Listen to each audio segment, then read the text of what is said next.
Hi, this is part 3 of recap of what we already know. So we are going to go at a reasonably fast pace for this part. Familiar with phasor notation? Yep, I understand that. E bar, script E bar is a vector quantity, real quantity, a function of both space and time, which can be written as real part of E bar, a function of space only, xyz, multiplied by e to the power of j omega t.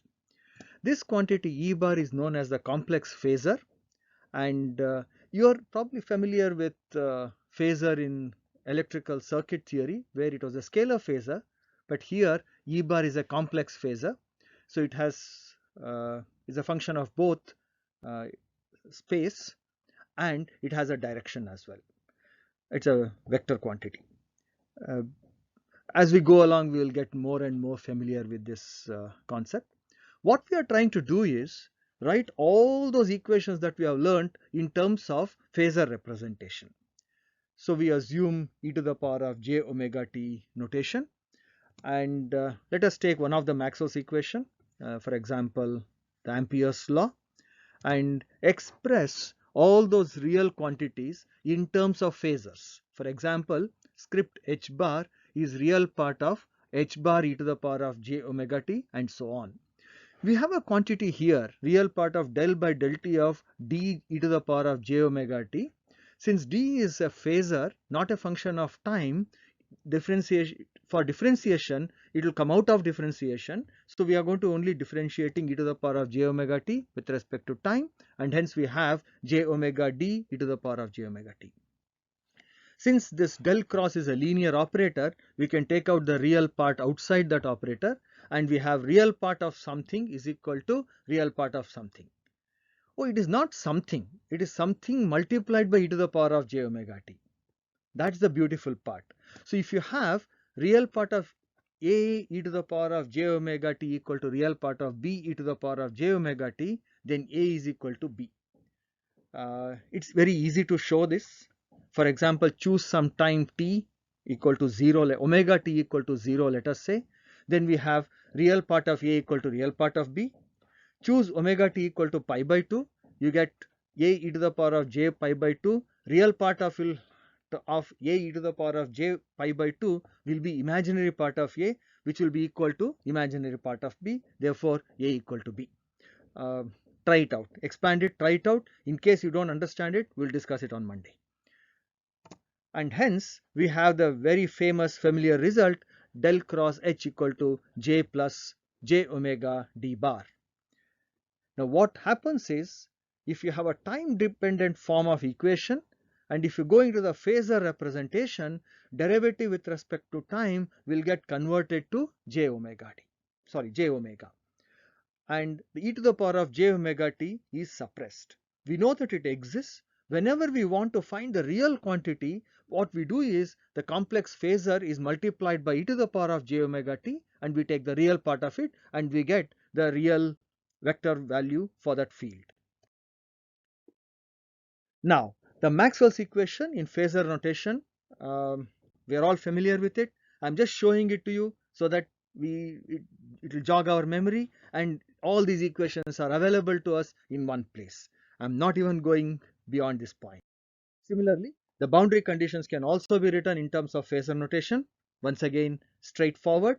We will be using throughout our course of this these discussions, the phasor notation because of the convenience.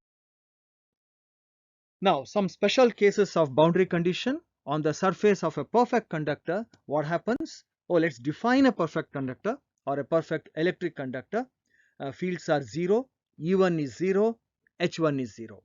The conductivity is infinity, and of course sigma 2, the medium 2, is not a conductor. It has a finite conductivity. There are no magnetic currents, no magnetic charges, and the boundary condition will reduce to this. Very interesting result. It is probably a good idea to remember these results in a more physically appealing fashion. For example, what does n cross h represent? The tangential component of magnetic field, H. Tangential magnetic component of magnetic field on a perfect conductor is equal to the surface current on that conductor. Tangential component of electric field is 0. Normal component of electric flux density is the charge which is residing on the surface of the conductor, and normal component of B is 0 on a PEC. Now, we can also think of a perfect magnetic conductor, and that is by definition E1 0, H1 0, and there are no electric current and no electric charges. Then what happens? N cross H is 0. N, that is tangential H is 0 on a perfect magnetic conductor, whereas tangential E will be minus Ms, the surface magnetic surface current. And normal component of D is 0, whereas normal component of B will give us magnetic charges, magnetic surface charges, which we rarely use this last equation. Most of the time when you are working with a PMC, we will be focused on N cross H equal to 0 and N cross E is equal to minus Ms. These are the two equations which are very useful to us when we are handling perfect magnetic conductor.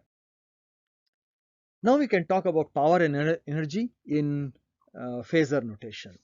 What is instantaneous Poynting vector? If you go back to the previous lecture, it is S bar is equal to E cross H. Both are script, all are script notation because it is a time varying quantity.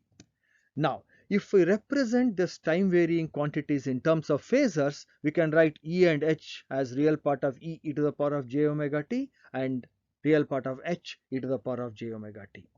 Notice real part of A times real part of B is not real part of A times B. It doesn't work like that. So what we do is we express this real part in terms of a quantity plus complex conjugate of that quantity divided by 2. That's what A plus A star upon 2 gives me the real part of A. Right. And we expand it now. Next is very trivial, say straightforward algebra, and then collect all the terms having e to the power of 2 j omega t, e to the power of minus 2 j omega t, and without omega t variation, and reassemble everything nicely. And what we have is, oh, this is an interesting one. The first term and the last one can be combined. We get real part of this and plus real part of E cross H star, and you can easily show this result, not a complicated one. If I were to take an average of this quantity over the complete period, that is a time average over complete period, if you integrate this function as over time from 0 to capital T, then integral of e to the power of 2 j omega t will be 0. Notice capital E and so E bar and H bar, they are not functions of time, they are phasor quantities. Therefore, the average power associated with the electromagnetic field is real half of real part of E cross H star. So this is a real quantity. This is the power that is real power associated with the electromagnetic field, with having electric field strength E and field strength H. Now we have a Poynting theorem. We take the two Maxwell's curl equations and we understand the meaning of Ji, sigma E, Mi, etc. And what do? We take E dot complex conjugate of that first equation or the left hand equation. Similarly, we take H star dot the second equation and we subtract one from the other exactly the same way we did earlier and apply the result divergence of A cross B, that expansion, and this can be written as del dot H star cross E. Stop, pause. We are really going very fast here, but my sincere request is please write this down once to make sure you have captured the essence of everything that is happening here. Right, we can change the order of H and E here. We get a negative sign and we can now collect the terms, and it's not very complex to show that this is indeed correct, because what have we done here? Sigma E square remains sigma E square, E dot Ji is still sitting E dot Ji, J omega epsilon and J omega mu has come out. Then we have epsilon E square and mu H square, and apply divergence theorem, and this is our Poynting vector in the phasor notation. Left hand term represents the power that is being supplied by the sources. The first term represents the complex power that is going out of the closed surface S. The second term here, sigma E square, represents the real power lost in the system. And this quantity mu h square and epsilon E square, it represents the energy that is stored, which is purely imaginary. So this is the point. Yeah, let's consider once again this Maxwell's equation, del cross H equal to J plus J omega epsilon E. Which equation is this? Yeah, you know it. We know that J can be decomposed into impressed current Ji and conduction current sigma E plus J omega epsilon E. Fine. What we do is we'll take out J omega epsilon common from the last two terms and write it as sigma upon J omega epsilon naught plus epsilon r times E. Now, this quantity is a complex quantity. Epsilon r minus sigma upon omega epsilon naught J is a complex quantity. Let's label it as epsilon r C. C represents complex. Now, this equation is very nice. Del cross H equal to Ji plus J omega epsilon naught epsilon r C E. Somehow that conduction current got embedded inside the complex epsilon r C value. So this makes the equation, makes the analysis very generic now. We don't have to handle sigma E as a separate entity. It can be absorbed into the second term in the last equation. It has its advantages. More so, if you look at this complex quantity epsilon r C, this can be written as a real part epsilon r prime minus J epsilon r double prime. Epsilon r prime is nothing but epsilon r, and epsilon r double prime is sigma upon omega epsilon naught. We can also express it, take out epsilon r prime common, then we can express it as epsilon r prime multiplied by 1 minus J tan delta, where tan delta is known as the loss tangent, which is the ratio of epsilon r double prime upon epsilon r prime, which is also equal to sigma upon omega epsilon.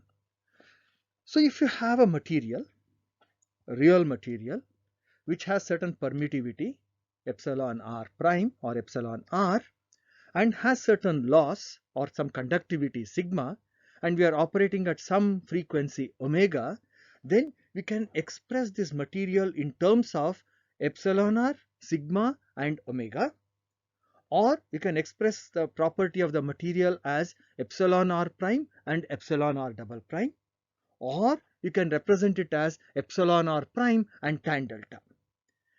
You give any two, the other one can be found if you know the frequency of operation. So they are all equivalent. Depending on the nature of the industry, the way a material is specified changes, but most of the times the material specification revolves around one of these sets.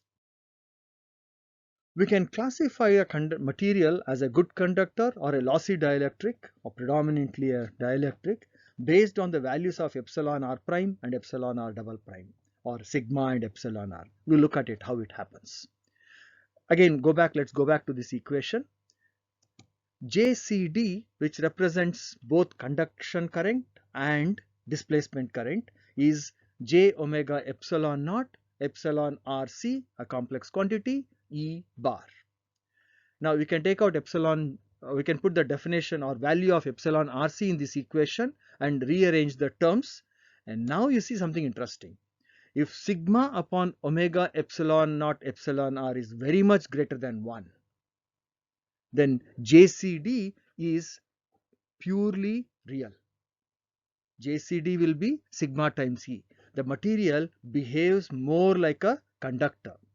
So if sigma, the conductivity of the material, is much larger than omega times epsilon naught epsilon r, then the material behaves like a conductor. On the other hand, if this quantity sigma upon omega epsilon naught epsilon r is very small compared to 1, you can ignore the right hand, the imaginary part. What we have is j omega epsilon naught epsilon r, which is epsilon prime times E. That is, the material behaves more like a dielectric. Its loss is very small, but it's more like a dielectric. We could think of it as a lossy dielectric. As we go along, we will spend more time on this kind of classification. This is just a glimpse of what we had studied in the past.